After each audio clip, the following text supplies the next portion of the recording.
하나님 말씀 구약 성경 1330쪽입니다. 말라기 3장 18절 말씀.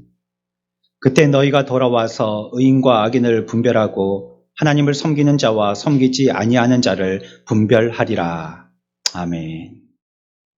오늘 이 말씀을 우리가 생각하기 전에 이 말씀은 누구에게 하신 말씀인지를 먼저 생각해 봐야 됩니다.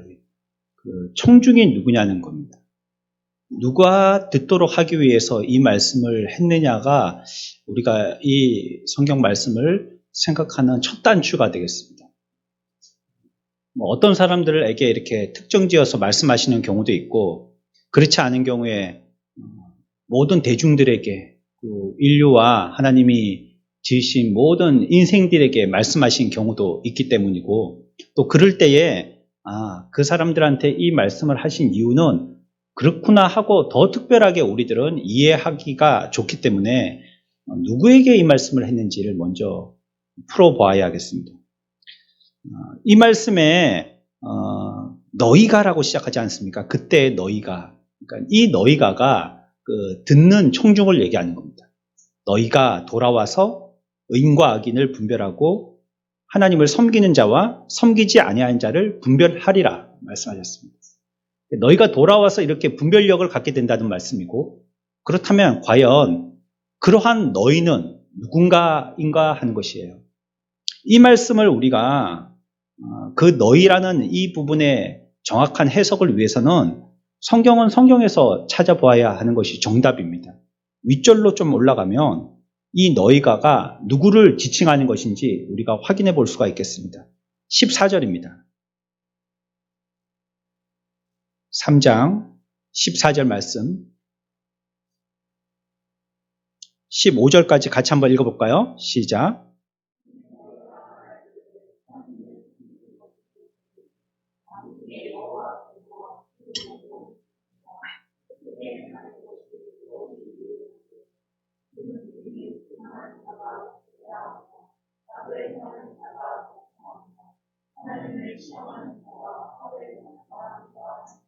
아멘. 이 사람들이 뭐라고 얘기하냐면, 너희가 하는 이 사람들 말이죠. 이 사람들이 말할 때 뭐라고 얘기하냐면, 뭐라고 얘기해요? 하나님을 섬기는 것이 헛되다. 이렇게 얘기한다. 그 사람들의 입에서 나오는 얘기가, 또 그 명령을 지키며 슬프게 행하는 것이 무엇이 유익한데, 다시 얘기하면 말씀 지키려고 고난받고 말씀에 의해서 핍박받고 하는 게 우리한테 뭐가 유익한데, 이 말이에요. 15절에 뭐라고 얘기하냐면, 우리는 누가 복되다고 한다고요? 교만한 자는 복돼, 이렇게 얘기한다는 거예요. 그들이 얘기하기를. 또 악을 행하는 자는 어떻게 돼요? 번성할 것이라고 얘기하고요.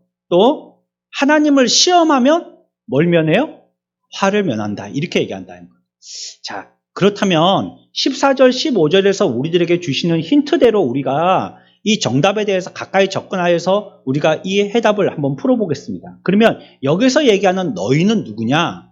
객관식으로 해서요. 1번 의인, 2번 악인. 누구에게 대해서 얘기하는 너희입니까? 예, 2번이죠. 악인에 대해서 얘기하는 것입니다. 자, 그러면 다시 우리가 오늘 읽었던 말씀 18절로 돌아가서 그때 여러분들이 찾았던 정답을 넣어서 제가 읽어보겠습니다. 그때에 악인들이 돌아와서, 이 말입니다. 악인들이 돌아와서 뭘 한다고요? 의인과 악인을 분별하고 하나님을 섬기는 자와 섬기지 아니하는 자를 분별하리라, 이렇게 말씀하시는 거예요. 악인들이 돌아와서 분별한다는 것입니다. 그런데 말이에요, 악인들이 돌아와서 분별하는 것이 아무 때나 되는 것이 아니라고 얘기해요. 여느 때나 와가지고 악인과 의인을, 하나님을 섬기는 자와 섬기지 아니하는 자를 분별할 수 있다라고 말하지 않아요. 그러면 그렇게 분별할 수 있는 그 시점은 어느 시점이냐? 처음에 뭐라고 얘기합니까? 어느 때요? 그때에, 이렇게 얘기하는 거예요. 오늘 말씀에 두 가지 포인트입니다. 누구에게 얘기하는 건가? 어느 때 얘기하는 건가 하는 것이에요. 그때에 악인들에게 얘기하는 거예요. 결론적으로 먼저 말씀드린다면 그때가 되기까지는 모르는 거예요. 뭘 몰라요? 그때가 되기까지는 뭘 몰라요? 저를 보시지 마시고요. 성경을 보셔야 됩니다. 뭘 몰라요? 예, 의인과 악인을 모른다는 거예요. 누가? 악인들은 그렇다는 거예요. 악인들은 자기들의 눈으로 의인과 악인을 구분할 수 없다는 거예요. 또한 어떤 사람을 구분 못해요? 하나님을 섬기는 자와 섬기지 않는 자가 뭐 그렇게 큰 차이가 나? 이 구분할 줄 모른다는 거예요. 그냥 그들의 눈에는 악인이든지 선인이든지 하나님을 섬기는 자든지 섬기지 아니하는 자든지 매일반이다 이렇게 본다는 거예요. 그들에게는 이것을 구분할 수 있는 구별의 능력이 없다는 거예요. 그러니 오늘날 하나님을 믿지 않는 사람들이 대부분입니다. 왜? 그들의 눈에는 가나 안 가나 매한가지라고 생각하기 때문이에요. 신앙생활을 하든지 안 하든지 그거 별로 큰 중요한 일이 아니라고 생각하기 때문에 내 앞에는 그거 아는 것보다도 더 큰 난제들이 있으니 이걸 먼저 해결해야 된다라고 생각하는 거예요. 그리고 나중에 이게 다 해결되고 나면 시간이 있을 때, 여유 있을 때, 그리고 내 마음이 동화해서 한번 가보고 싶을 때 간다는 것이에요. 그게 교회 밖의 사람들의 생각들입니다. 근데 이 일을 그때가 되면 안다는 거예요. 이 그때라는 말씀은요, 굉장히 무서운 말씀입니다. 그때는 자기가 깨닫는 때가 아니에요. 하나님이 은혜를 주시는 때입니다. 그렇다면 문제는요, 악인들에게 하나님이 은혜를 언제 주시는가 하는 거예요. 저와 여러분들도 오늘 하나님 앞에 나오게 되어진 것이 여러분들의 힘과 노력으로 나온 것이 아닙니다. 아니요, 제가 오늘 신발 신고 옷 입고 머리 빗고 그래 나왔는데요. 물론 여러분들이 준비해서 나오셨겠죠.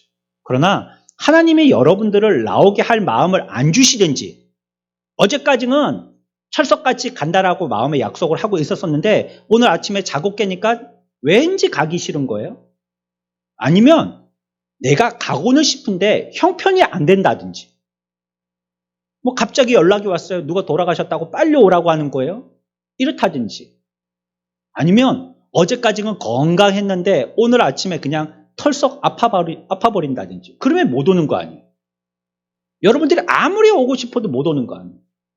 우리의 발걸음을 인도하시는 분은 낮의 해가 나를 상하지 못하도록 우리들을 보호하시고 지키시고 하나님이 또 바다에 경계를 정하셔서 파도가 더 이상 넘치지 못하도록 육지라는 경계를 정하셔서 풍성한 곡식으로 우리를 기름지고 배불리 먹게 하시고 이 모든 것이 하나님의 은혜인 것이에요. 하나님의 은혜가 아니면 하나님께 나올 수 있는 사람은 한 명도 없습니다. 그것이 목사라 할지라도요. 목사는 어디 안 아픕니까? 목사는 어디 사고 안 납니까? 하나님의 은혜 없이는 하나님의 백성들이 하나님께 나올 수가 없는 거예요.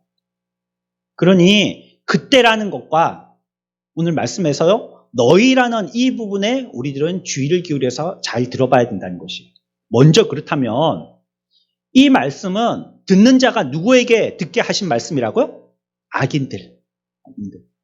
악인들에게 듣게 하신 말씀이기 때문에 우리는 누가 악인인지를 알아야 됩니다. 여러분, 악인이 누굽니까? 어떤 사람이 악인이에요? 얼마나 나쁜 짓을 해야지 악인입니까? 징역 40년 맞는 조주빈 같은 저런 사람이 악인이죠. 누구나 다 인정하는 악인입니다. 그러면 우리 가운데 그런 어떤 형법을 범하여서 감옥에 들어가는 사람 말고는 악인을 누구라고 우리가 어떻게 구분해 볼 수 있냐는 거예요.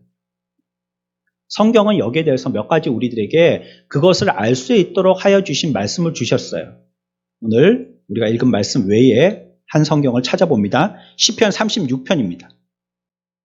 이렇게 뒤늦게서 겨우 깨닫게 되어지는 그나마 하나님의 은혜의 한 방울이라도 얻게 되어지는 사람, 이런 사람, 그러나 그들은 여전히 악인인 그들을 성경은 어떤 사람이라고 얘기하시냐면요.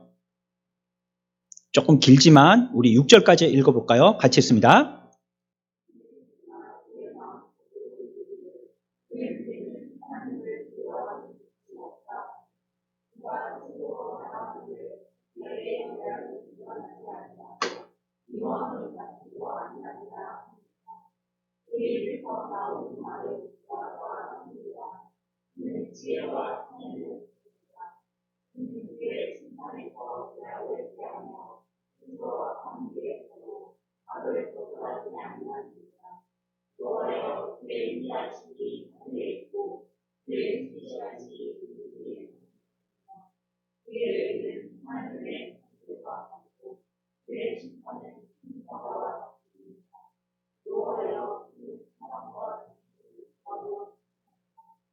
아멘. 자, 여기 보세요. 악인은 어떤 자가 악인인지를 1절부터 4절까지 설명하고 있어요. 먼저 보면 1절 보면요. 그의 눈에는 하나님을 두려워하는 빛이 없다라고 하는 거예요. 다시 얘기하면 그는 하나님을 두려워하지 아니한다는 것입니다.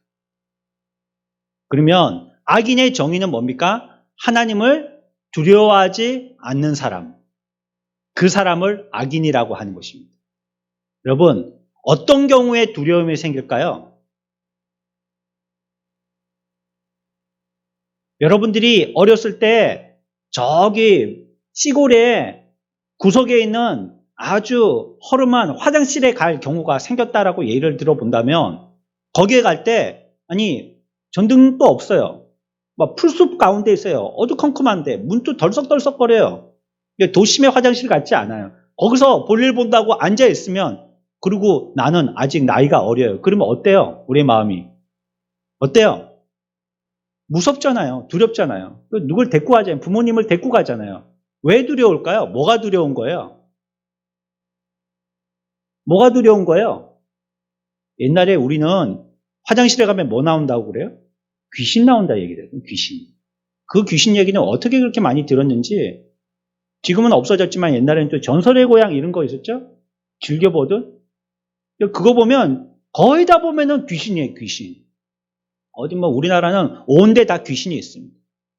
특히 집에는 귀신들이 막 천지고 빼깔입니다. 방 안에도 있죠. 지붕 위에도 있죠. 우물에도 있죠. 주방에도 있죠. 화장실에도 있죠. 마당에도 있죠. 그리고 또 여기 뭐 마루 밑에도 있죠. 온데 다 귀신들이에요. 그러니까 화장실에도 있죠.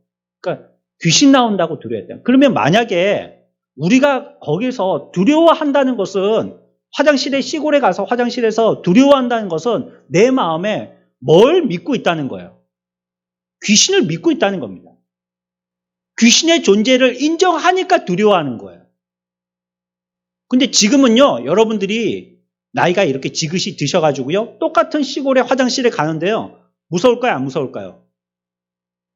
무서운 분도 계시겠죠. 뭐 간이 작은 분, 그런 분도 무섭기도 하고, 어렸을 때 혹시 빠져봤거나, 겨우 건진받았거나, 뭐, 그러면 겁이 나겠죠. 그렇지만 지금은요, 화장실 가는데 겁나지 않습니다. 왜요? 왜 안 겁나요? 귀신? 없는 걸 알거든요. 그때 이렇게 막 입에 칼 물고 나타나는 그런 소복 입고 나타나는 머리 푼 귀신, 그런 귀신 나타나지 않을 줄 알거든요. 그러니까, 그런 귀신은 없어. 성경에서 얘기하는 귀신 말고요. 전설의 고향에서 얘기하는 귀신. 그런 귀신은 없어. 이제 어린이 돼 보니까 아는 거예요. 그러니까 화장실 가도 두려움이 없는 겁니다. 다시 얘기하면 두려움이라는 것은 존재를 인정한다는 뜻입니다. 그걸 인정할 때 두렵습니다. 여러분들이 잘못했을 때 아빠한테 엄마한테 혼날 거를 두려워하잖아요. 왜? 엄마 아빠 계시니까 그런 거예요. 엄마 아빠가 안 계시면 여러분들이 잘못해도요 두려워할 게 없습니다. 누가 혼낼 사람이 없는데 뭘 두려워해요? 계시면 계신다는 거예요. 그게 내가 두려워한다는 것은. 그런데 악인들은 뭐예요? 뭐 어쩐다고요? 하나님을 두려워하지 않는다는 거예요. 이 말은 무슨 뜻입니까? 악인들은 하나님의 존재를 인정해요? 인정하지 않아요? 인정하지 않는다는 거예요. 하나님을 인정하지 않으니까 두렵지도 않고 막 사는 겁니다. 막 살아. 자기가 형법에 걸리지만 않으면 그냥 막 사는 거예요. 경찰한테 잡히지만 않으면 막 사는 겁니다. 두 번째는 뭐예요? 어떻게 해요? 그는 스스로 자랑하기를, 이걸 한문에서는 한자로 자긍 이렇게 얘기하죠. 스스로 자랑한다는 뜻입니다. 악인들은 어쩌느냐? 스스로 자랑한다. 자기가 자랑한다는 거. 이건 성경이 아니더라도 좀 부끄러운 일이죠. 성경에서 잠언에 보면 뭐라고 얘기하냐면 자랑을 하게 하려면 내가 내 입으로 하는 것이 아니라 남이 나를 하게 하라 이렇게 얘기하고 있어요. 자랑은 남이 나를 하는 거지 내가 나를 하는 게 자랑이 아니에요. 그거는 자긍이에요. 이 자랑하고 자긍하고는 차이가 있는데 이 자긍이라 하면 이것은 악에 가까운 거예요. 악인을 분별할 때 기준으로 삼는 거예요. 그래서요, 이 사람은 악인들은요, 중심에 자기밖에 없죠. 하나님이 있다라고 인정을 안 하니까요. 그러면 그 중심에 누구겠어요? 자기가 있는 거죠. 그러니까 자기의 중심에 하나님은 곧 자기인 거예요. 내가 하나님인 거예요. 내가. 세속적인 철학에서는요. 펴보면 거의 7, 80%가 뭘 얘기하냐면요. 자존감에 대해서 얘기합니다. 여러분들 우리 아이들에 대해서 교육에 신경을 쓰면서 자존감에 관계되어진 책을 많이 읽어보셨을 거예요. 그런데 이거 조심하게 읽으셔야 되는 게 이것이 성경의 테두리 밖에서의 말하는 철학의 자존감은요. 거의 사단의 철학입니다. 유아독존 아무도 보이지 않고요. 자기만을 인정하는 거예요. 그래서 성경으로 가르침받지 않는 자존감에 대해서 끊임없이 들은 아이들이 오늘날 사회를 어둡게 만드는 겁니다. 너는 훌륭해, 대단해, 너밖에 없어, 너 챙겨, 다른 사람 생각할 거 없어, 밟고라도 올라서야 돼. 세상이 원래 그런 거야. 미안할 거 없어. 그냥 그렇게 살아야 돼. 원체 이렇게 부모로부터 듣고 듣다 보니까 이제는 아이가 그게 자기의 도덕과 윤리가 됐어요. 그것이 자꾸 습관이 되다 보니까 나중에는 그게 양심이 되기까지 했어요. 그래서 이제 거기에 대해서 전혀 마음에 어려움을 당하지 않는 거예요. 그냥 내가 그렇게 하는 게 당연한 거예요. 내가 그렇게 하는데 뭐 어쩌란 말이야. 어쩌란 말이야 물어보면 할 대답이 없죠. 어쩌라고 한 게 아니니까. 이렇게 자기에 대해서는 당당한 그 중심은 자기가 하나님이 되어 있기 때문에 이게 자긍입니다. 악한 사람들은 그 중심에 자기만을 생각해요. 내가 어떻게 되는가? 나의 유불의만 따지는 거예요. 내게 손해되면 절대 안 하고 내게 유익되는 일만 하는 거예요. 교회에서도 신앙생활 할 때 내게 유리하다 싶으면 합세하는데 내게 불리하다 싶으면 안 하는 거예요. 하나님의 일도 그런 철학이 내 신앙의 기초가 돼버린 거예요. 이기적이 되고요. 모든 것들의 일의 척도가 자기가 되는 것입니다. 그래서 점점 이 세상은 자기 위주의 삶을 살게 되는 거예요. 이게 악인들의 두 번째 시편 36편에서 얘기하는 특징입니다. 악인들은 자긍한다는 거예요. 세 번째는 뭘 얘기하냐면요. 그들은요. 지혜와 선행을 그쳤다는 거예요. 지혜도 없고 선행도 그쳤다는 그게 악인의 특징입니다. 시편 기자는요. 여기서 지혜와 선행을 하나로 묶었습니다. 지혜와 선행을 그쳤다 이렇게 얘기하는 거예요. 그 이유가 있습니다. 여러분들 하나님을 떠나면요. 지혜가 없어집니다. 믿으십니까? 하나님을 떠난 인생은 지혜가 없습니다. 성경은 뭐라고 말씀하시죠? 여호와를 경외하는 것이 지혜의 근본이다. 다시 얘기하면 하나님을 섬기는 것이 지혜의 기초다 말씀하신 거예요. 근데 이 사람이요. 여호와를 믿고 섬기질 않아요. 그러면 지혜의 근본이 여호와를 섬기는 것인데 여호와를 섬기지 아니한다면 뭐도 없는 거예요? 지혜의 근본도 없는 거예요. 그 사람에게는 지혜의 근본이 없어요. 아닌데요. 우리 아이는 서울대학교 나왔는데요. 예수 안 믿고 있지만 우리 아이는 외국에 유학도 갔는데요. 성경에 우리들에게 얘기하는 참 지혜는 하나님을 알아야지만 된다는 거예요. 그거는 단지 지식일 뿐이에요. 세상에서 배우는 책을 통한 것은요, 그건 지식이에요, 지식. 그걸 지혜라고 얘기하진 않아요.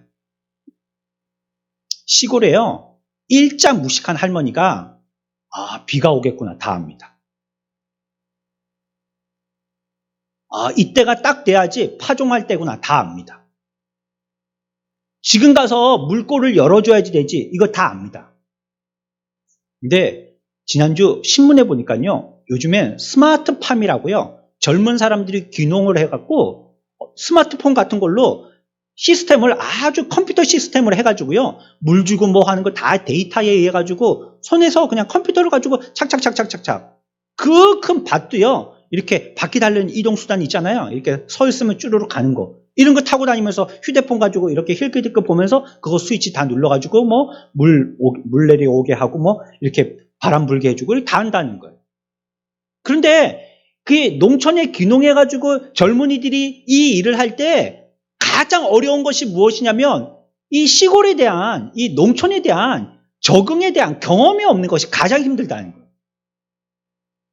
이 사람들은요, 대기업을 다니던 사람들, 서울의 유수한 대학을 다니던 사람들, 어떤 사람은요, 외국에 유학까지 갔던 사람이에요. 농업과는 상관없는. 그런데 농사 지으려고 하니까 일자 무식한 거예요, 진짜. 하나도 모르겠는 거예요. 이게 그들에겐 가장 어렵다는 거예요. 그런데 그걸 시골에 글자도 모르는 할머니는 다 아는 거예요. 누가 지혜로운 겁니까? 누가 지혜로운 거예요? 할머니가 지혜로운 거죠. 성경에서 말씀하시는 것처럼요, 여호와를 경외하지 않는 것은 지혜의 근본이 없는 거예요. 지혜롭지 않은 겁니다, 그 사람은. 자, 그래서요, 만물의 주인이고 모든 것들의 가치의 근원이신 하나님을 모르면요, 그 사람은 이 일을 갖다가 어떻게 해야 할지, 뭐가 기준이 돼야 할지 모르는 거예요.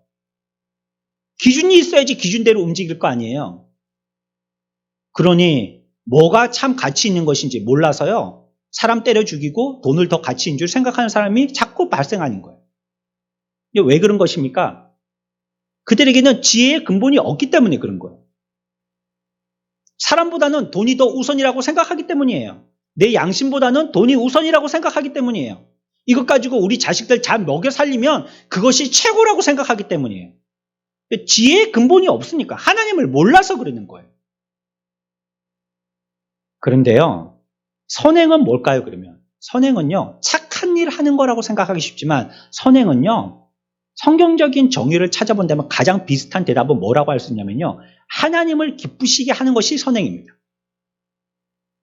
하나님이 기뻐하시면 그게 선행이에요. 하나님이 기뻐하지 아니하시면 선행이 아니에요. 여러분들이 아무리 노란색 조끼 입고 자원봉사하러 이 동네 저 동네 많이 돌아다녀서 10,000시간, 20,000시간의 자원봉사 시간을 채워도 하나님을 기쁘시게 하는 것이 아니면 그건 선행이라 얘기할 수 없다는 거예요. 하나님을 기쁘시게 해야지 그게 선행이라는 것입니다. 그런데 그가 하나님을 몰라요. 지혜의 근본이 없는 거죠. 하나님에 대한 지식이 없어요. 그러니 그 사람이 어떻게 해야지 하나님을 기쁘시게 해야 될지 모르는 거예요. 그렇기 때문에 오늘 악인을 얘기할 때 어떻게 설명하냐면 지혜와 선행을 같이 붙여서 얘기합니다. 지혜가 있어야지 선행도 할 수 있다는 거예요. 하나님을 알아야지 하나님을 기쁘시게 하는 방법도 안다는 겁니다.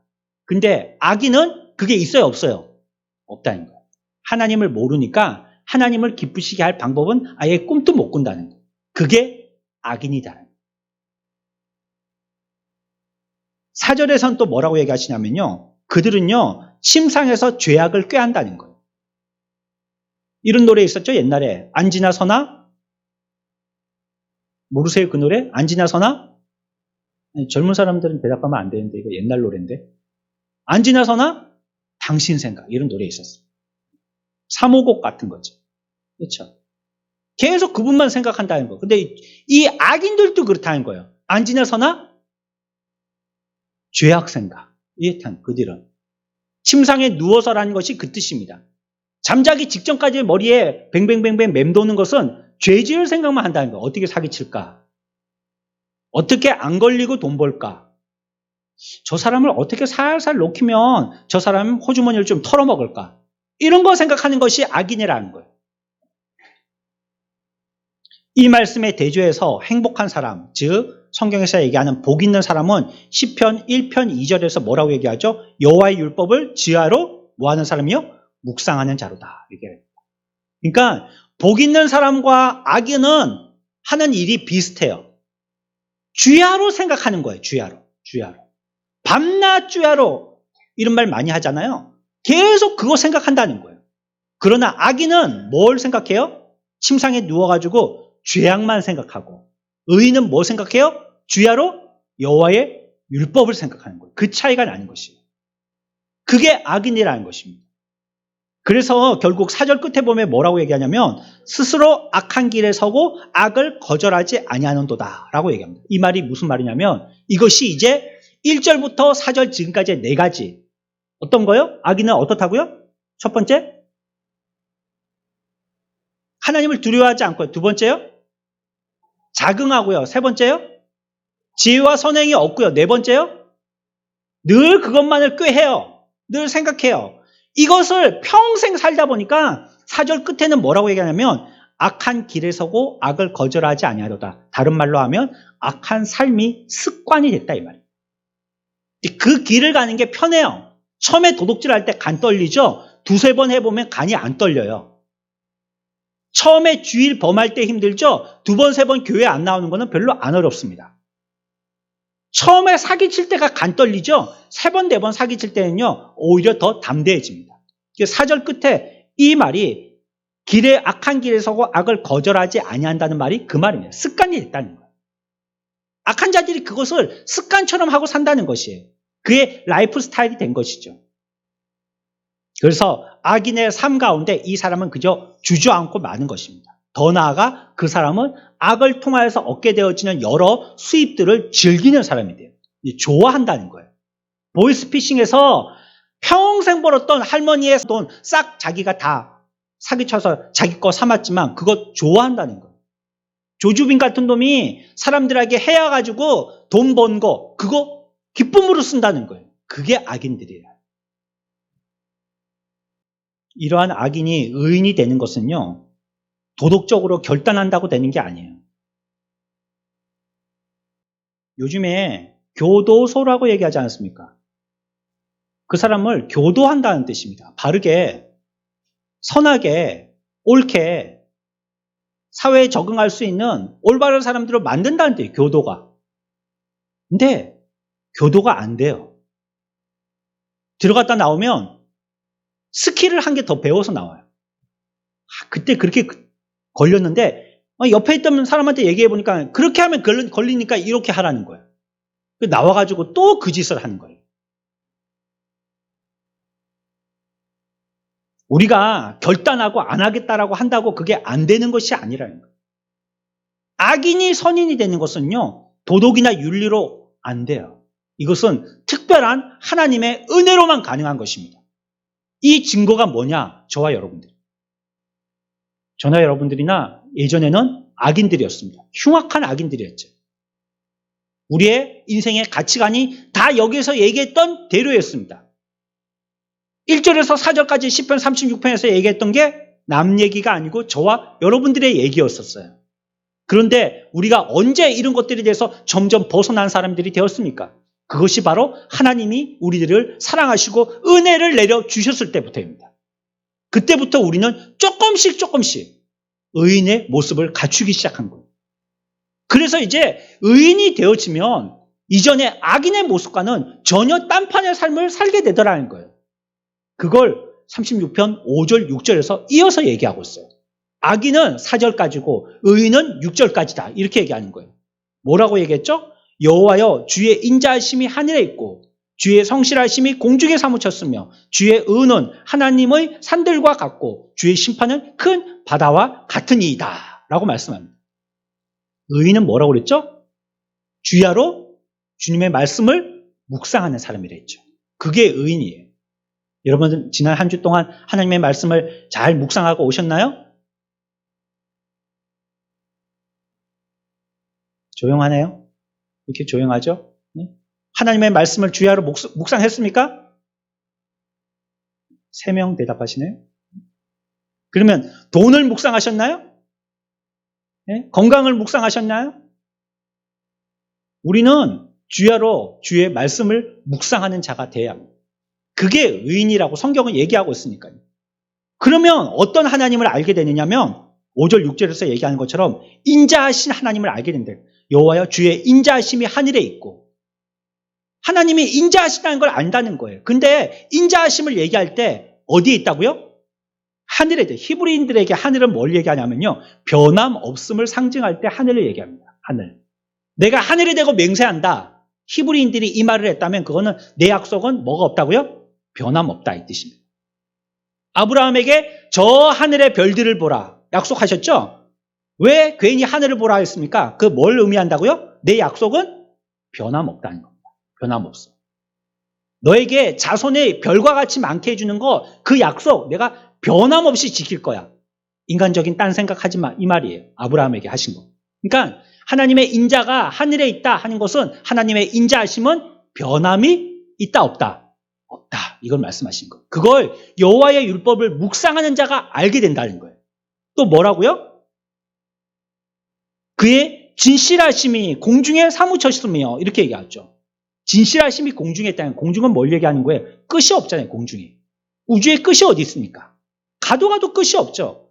겨우 뭐 우리가 로켓 만들어갖고 어디 화성에 갔다 뭐 어쩌한다 가고 온데 시간 다 뺏기죠.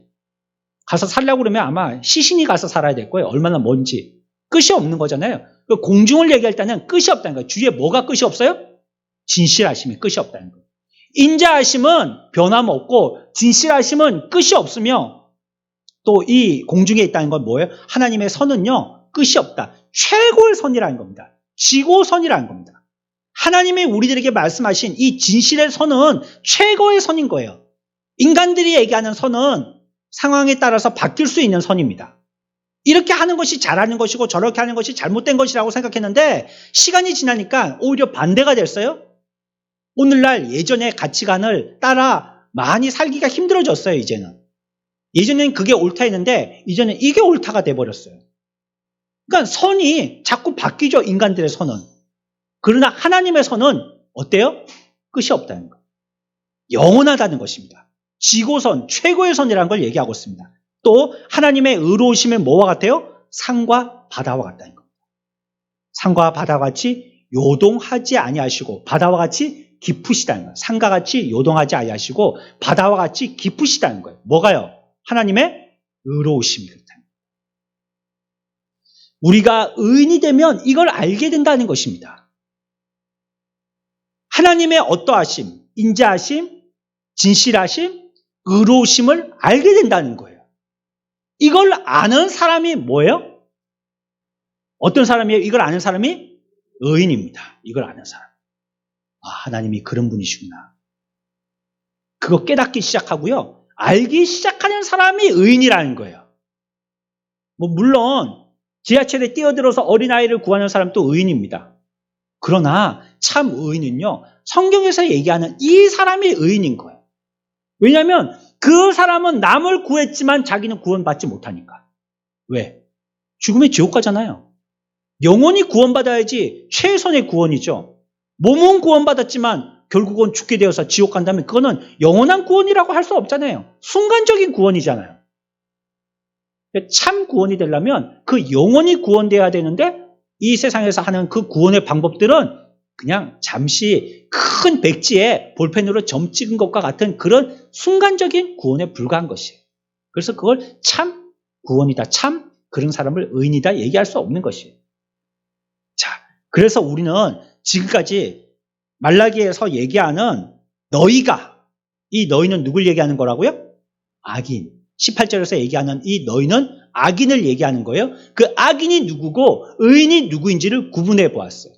이들에게 지금 말씀하시는 게 그때에 너희가 돌아와서 이렇게 얘기하는 것입니다. 그렇다면 이제 우리가 풀어야 할 두 번째 숙제가 있죠? 뭐냐면 그때입니다. 그때가 되면 의인과 악인의 차이가 나게 된다는 거예요. 그때에.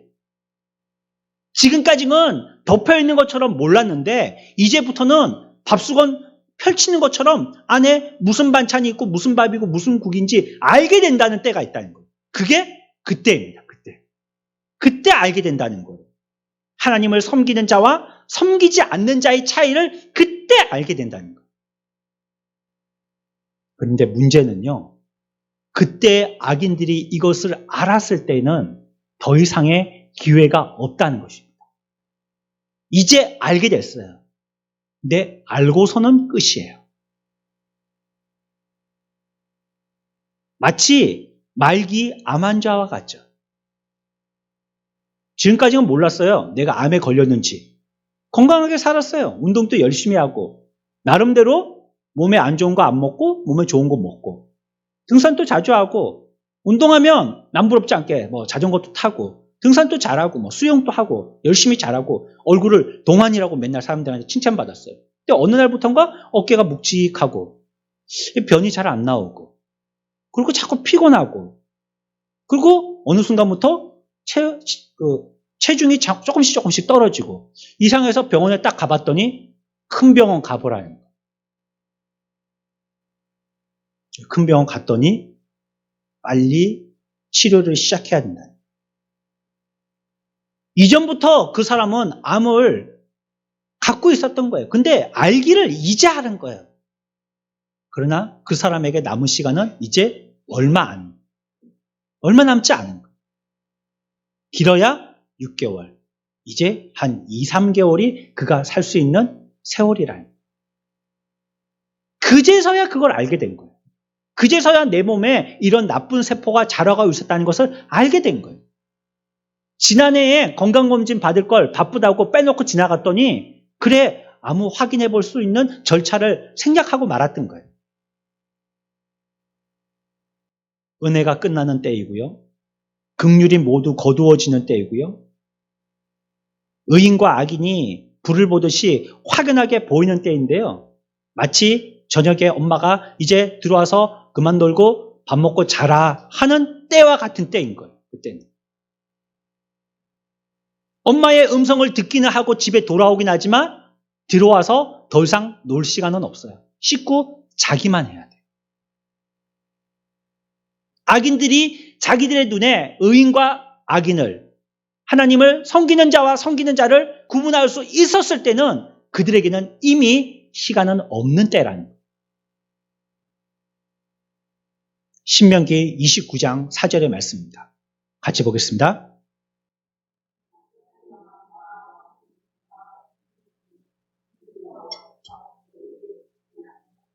아멘. 어떤 사람에게 얘기하냐면요. 악인들에게 얘기하는 겁니다.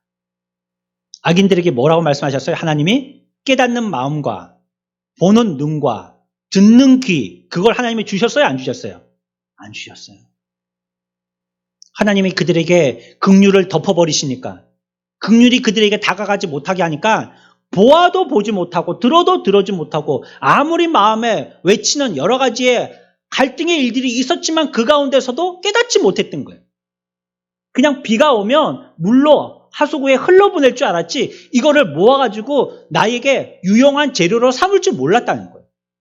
그냥 우수관으로 다 흘려보낸 거예요. 바다로 다 흘려보낸 거예요. 이거 가지고 뭐 농사 지을 생각도 전기를 만들 생각도 안 해본 거예요. 하나님이 긍휼을 거두시니까 그렇게 돼버렸다는 것이에요. 악인들은요, 하나님을 경외하는 자하고 경외하지 않는 자의 차이를 모릅니다. 교회를 다녀야 하는 것과 다니지 않아도 되는 것의 차이를 모르는 거예요. 그냥 안 다녀도 되지 이렇게 생각한다는 거예요. 오히려 교회 밖의 사람들의 생각은요, 악인들이 신앙생활하는 의인들보다 더 잘 될 것 같다는 거예요. 너처럼 그렇게 정직하게 장사해가지고는 돈 못 번다는 거예요. 우리 대학생들 힘들게 공부하고 있는데 이제 스스로 알바라도 해서 책값이라도 벌라고 여기저기 찾아보는데 우리 청년들이 뭐라고 하냐면 알바 자리가 없다는 거예요. 야, 그거 잘 찾아봐라. 알바 자리 많다. 시보 같은 거에도 보니까 뭐 직원들 많이 구하던데 그런 데라도 가보지. 가봐갖고 전화해보면 다 뭐라고 그러냐면 토요일날 주일날 일해야 된다는 거예요. 토요일날은 그렇다 치고 주일날 와서 일해야 된다는 거예요. 그런데 자기들은 신앙을 지켜야 되잖아요. 차마 주의를 범하면서까지 알바를 못하겠다는 거예요. 그러니까 알바 자리가 없다는 거죠. 하나님이 책값 주십니다. 걱정 마십시오. 이렇게 믿음 지킨 사람들 하나님이 공부할 수 있는 길을 열어주십니다.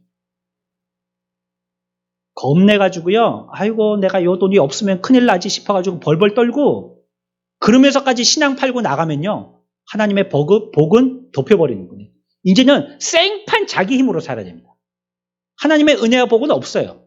그냥 자기 힘으로 죽으라고 살아야 되는데 할 때마다도 그게 어렵게 되기도 하고 안 되기도 하는 거예요. 고생만 하는 거죠. 시편 73편입니다. 악인들은 생각하기에 이런 생각들을 합니다. 같이 읽습니다.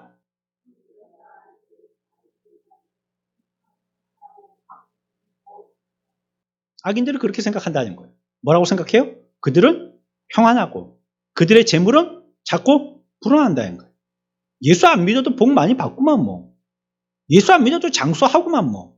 이렇게 생각하고 악을 저지르는데 용기를 가진다는 거예요. 그러니 하나님께로 돌아오지 못하는 것입니다. 여러분, 내가 복 받는다고 그 사람이 그리스도 안에 있는 사람이 아니면 그 재물의 복도 그에게 저주입니다. 왜? 그게 자기에게 의지처가 돼서 이제 하나님을 안 보거든요. 이렇게. 그래도 평안한데 뭐. 그래도 뭐 내가 뭐 재물에 더 풍성해지는데 뭐. 이렇게 생각한다는 거예요. 가난해서 하나님께 오는 사람이 더 복된 줄 믿으시기 바랍니다. 부자가 돼서 하나님께 오지 못하고요. 아브라함 품에 안기지 못하는 자는 정말로 불쌍한 자가 된 겁니다. 왜냐하면 이 땅에서의 세월이 끝이 아니거든요. 악인은 형통하고 오히려 기도하고 믿음으로 경건히 살려고 하는 자들은 압제를 당합니다. 하지만 그런 일을 이상히 여길 필요가 없어요. 고린도후서 4장에서는 뭐라고 얘기하냐면 이 세상의 신이 믿지 아니하는 자들의 마음을 혼미케 한다라고 얘기했어요. 그렇기 때문이라는 거예요. 사탄 마귀가 우리의 마음을 어지럽히고 질서정연하게 하지 못하게 하기 때문에 뭐가 바른 것인지 바르게 생각하지 못하도록 한다는 것이에요. 그렇지만 오늘 18절에서는 두려울 수밖에 없도록 말씀하시죠. 마침내 그때가 올 것이기 때문이라고 얘기하셔요. 그때는 이것을 다 아는 때다. 의인과 악인을 하나님을 섬기는 자와 섬기지 않은 자를 알 때가 생긴다. 다시 얘기하면 그 사람의 눈이 열리는 때가 생긴다는 거예요. 사악하고 불경건한 악인들이 악인과 의인의 차이를 확실히 구분할 수 있는 날이 오게 된다는 거예요. 근데 그게 언제냐? 두 가지로 올 수 있습니다. 첫 번째, 역사적인 종말의 때로 올 수 있습니다. 이 말은 무슨 말이냐?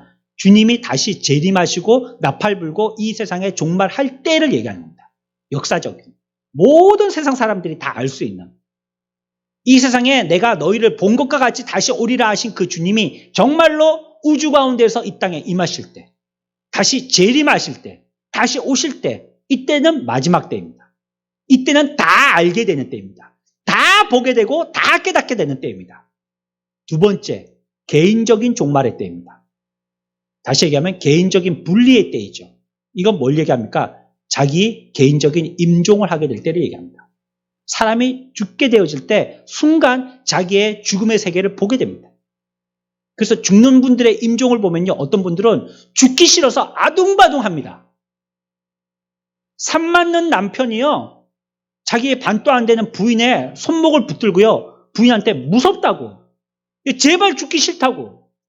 나 좀 날 붙들어 달라고. 저밖에 검은 옷을 입은 어떤 사람이 나를 데리고 가려고 한다고 벌벌 떨고 오줌똥을 쌉니다. 마지막 때 살짝 보여주시는 거예요. 지금까지 사탄 마귀가 자기의 종으로 요리조리 부리고 있다가 마지막 때 이제는 죽으니까 죽으면 어디 가겠어요? 그는 지옥 가니까 더 이상 그를 붙들고 있을 필요가 없으니까 살짝 놔주는 거예요. 그때 얘기하는 거예요. 마태복음 25장 32절입니다. 같이 봅니다.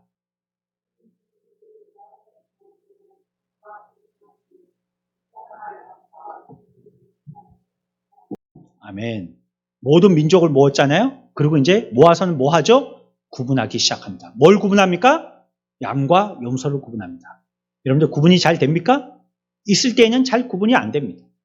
양이 어떻게 생겼는지, 염소가 어떻게 생겼는지 우리 머리로 기억은 하고 있는데요. 막상 가서 보면 섞여 있어가지고요. 뿔 없으면 이게 양인지 염소인지 모릅니다. 뿔이 생겨도요. 조금 올라올 때는 이게 염소 뿔인지 양 뿔인지 잘 몰라요. 구분이 안 되는 거예요. 근데 그때가 되면 다 모아서 양과 염소를 구분한다는 거예요. 하나님께서 성도들은 영광스러운 천국으로 인도하여 가시고 악인들은 지옥으로 던져버리시는 그때가 온다는 거예요. 우리가 앞에서 배웠습니다. 하나님을 경외하는 사람들은 하나님께서 보배처럼 여기시고요. 악인들은 집단처럼 여기셔서 저 꺼지지 아니하는 불목 가운데 집단을 던지듯이 던져버리신다는 거예요. 이것을 악인들이 직접 눈으로 보게 된다는 것입니다.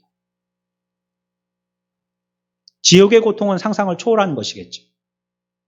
비명과 신음이 끊이지 않는 것입니다. 칠흑같이 어두운 것입니다. 끝이 없는 구덩이가 있는 곳입니다.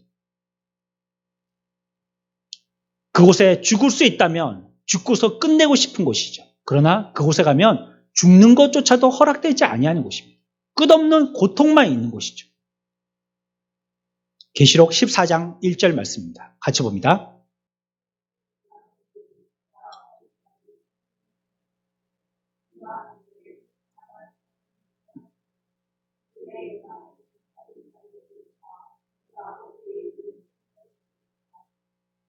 아멘. 이걸 갖다가 이게 자꾸 신천지나 이단들이 써먹어가지고 계시록을 우리가 공부하고 연구해야 되는 데에 대해서 많이 좀 회피하게 되어지는데 그 사람들이 어떻게 쓰든지 그거는 자기들이 오용하고 남용하고 잘못 해석한 것이고요. 우리는 바르게 이해할 줄 알아야 되겠어요. 고난의 연기가 세속토록 펼치게 될 때가 온다는 거예요.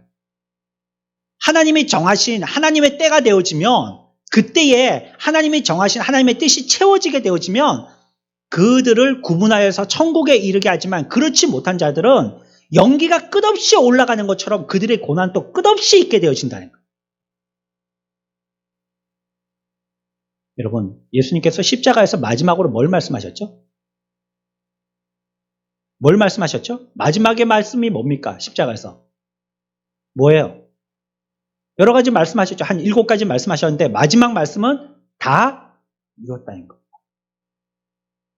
이 말씀에 다 이루었다는 것은 구원적인 의미도 있지만 고통도 이제는 끝났다 는 것입니다. 주님의 고통도 그렇지만 인생의 고통도 끝났음을 얘기합니다. 믿으시기 바랍니다. 예수 믿는 사람은 예수 그리스도를 통하여서 영원한 하늘나라 천국 가기 때문에 이 땅에서 잠시의 고통을 있을 수 있지만 그 고통이 이제 천국 가면 끝났다는 겁니다. 그래서 십자가에서 뭐라고 했어요? 다 이루었다. 그러나 이 얘기는 십자가에 달리기를 함께 달린 자들만 할 수 있는 고백입니다. 우리들도 다 끝났다라고 고백할 수 있어요. 하지만 지옥에 갈 자들은요, 다 끝나지 않았습니다. 그들에게는 끝이 없습니다. 예수 그리스도 붙든 자들에게는 다 끝났다라고 얘기하지만 예수 그리스도를 붙들지 않고 구원받지 않은 자들에게는요, 그 끝은 없다라고 고백할 수밖에 없는 곳이 바로 어디예요? 지옥이에요. 다 끝나지 않았다. 나의 고통은 이곳에서 영원히 지속된다. 이걸 고백할 수밖에 없는 곳이 지옥이라는 것이에요. 악인들은 지금은 보지 못하더라도 나중에는 눈이 열려서요, 자신의 운명을 깨달을 것입니다. 현재 스스로를 행복한 사람으로 믿고 하나님의 백성을 조롱하든지요, 의인들에게 온갖 욕설과 저주를 퍼부으면서 고개를 돌려서 외면하든지 하지만 악인들은 그리스도가 아니라 마귀의 소유라는 사실을 조만간 알게 될 날이 올 것입니다. 하나님의 심판날이 되어지면 자기에게 속한 자와 속하지 않은 자를 드러낼 것입니다. 굳이 심판날까지 가지 아니하더라도 악인은 죽는 순간 자신의 영원한 운명을 오늘 말씀처럼 분별할 수 있게 되는 것입니다. 여러분, 마지막 죽어서 알면 뭐 하겠습니까? 돌이킬 기회가 없는데. 말기 때 자기의 병을 알면 뭐 하겠습니까? 치료할 방법이 없는데. 알려면 언제 알아야 돼요? 빨리 알아야 돼요. 기회가 있을 때 알아야 돼요. 돌이킬 수 있을 때 알아야 되는 것이에요. 마지막으로 창세기 40장의 예를 들고 말씀을 마무리 짓겠습니다. 창세기 40장에 보면 바로의 두 신하가 나옵니다. 한 사람은 술 맡은 장관이고 다른 한 사람은 떡 맡은 장관입니다. 오늘날로 치면 청와대 비서실과 같은 자리에서 일하는 아주 고위 공무원들입니다. 두 사람이 바로가 화를 낼 정도로 노하였다라고 표현하고 있는데 큰 죄를 지었는데 어떤 번역본에 보면 바로를 죽이려고 했다라고 얘기하고 있어요. 그래서 이 두 명은 잡혀 들어왔어요. 공교롭게도 요셉과 같이 군대 장관인 보디발의 감옥에 같이 합방하게 되어졌어요. 근데 며칠 있다가 술 맡은 장관은 그의 꿈을 꾸어서 요셉이 해몽해 준 대로 3일 이후에 바로에게 포도주로 술을 만들어서 드렸더니 그걸 마신 그 꿈을 해몽해 줬더니 그대로 3일 후에 석방이 됐어요. 근데 떡 맡은 장관은 소쿠리에 떡을 이고 맨 위에 있는 따뜻한 떡 3개를 갖다가 이고 있었는데 그걸 새가 와서 쪼아 먹었다는 해석을 해줬더니 그 해석대로 3일 후에 그는 달려 죽었어요. 여러분, 감옥에 있을 때는요, 꿈을 해몽해서 그 꿈을 알고 또 꿈이 그대로 요셉의 말처럼 실행되기 전까지는요, 똑같은 겁니다. 그 사람 중에 누가 살지, 누가 죽을지는 아무도 모르는 것입니다. 감옥에서는요, 똑같은 옷을 입고요, 똑같은 밥을 먹고요, 똑같이 잤습니다. 똑같이 일어났습니다. 아무도 모르는 것이에요. 그런데 한 사람은 구제받고, 한 사람은 죽임을 당하게 된 것입니다. 지금 또 하나님의 백성은 구원받고 악인들은 구원받지 못하는 하나님의 일들이 일어나고 있습니다. 악인과 의인의 운명이 영원히 갈리게 되는 것입니다. 영광을 얻거나 심판을 받게 되는 갈림 가운데 있는 것입니다. 그러니 우리의 삶이 비록 피곤하고 힘들다 할지라도 지금 우리가 이와 같이 예수를 믿어갈 때에 여러 가지 욕설과 저주와 외면과 많은 사람들을 통해서 조롱받는다 할지라도 우리가 가는 이 길에 대해서 여러분들이 용기를 잃지 말고 거룩한 길을 걸어가시기를 바랍니다. 우리의 가는 길이 지금은 섞여 있어서 악인들의 눈에 보기에는 다 동일해 보이지만 그 이후에 자기들도 알 수 있는 그런 날이 오게 되어지듯이 우리를 믿는 자들에게는 믿음의 길을 걸어갈 때 성령님께서 함께하여 주심으로 그 길을 우리가 확인하여 갈 수가 있고 또 마지막 때가 되어져서도 분명하게 우리에게 약속하신 그 길을 갈 것이기 때문입니다. 지금은 맨바닥에 처한 것 같아도요, 부활의 날이 오면 가장 높은 곳에 올라서게 될 것이 바로 하나님의 백성이라고 성경은 얘기하고 있습니다. 이 시대를 살고 있는 저와 여러분들도 그때 우리에게 주신 이 때를 소멸하지 말고 상실하지 말고 기회를 잘 잡아서 주님이 주신 때를 통해서 구원을 잘 이루어서 주님이 우리를 만나게 하실 그때가 되어졌을 때 기쁨으로 주님 앞에 우리가 갑절로 남긴 상급을 가지고 맞이할 수 있는 주님의 귀한 백성들 다 되어지시기를, 우리 선한 목자교회 성도들 다 되어지시기를 예수 그리스도의 이름으로 축원합니다.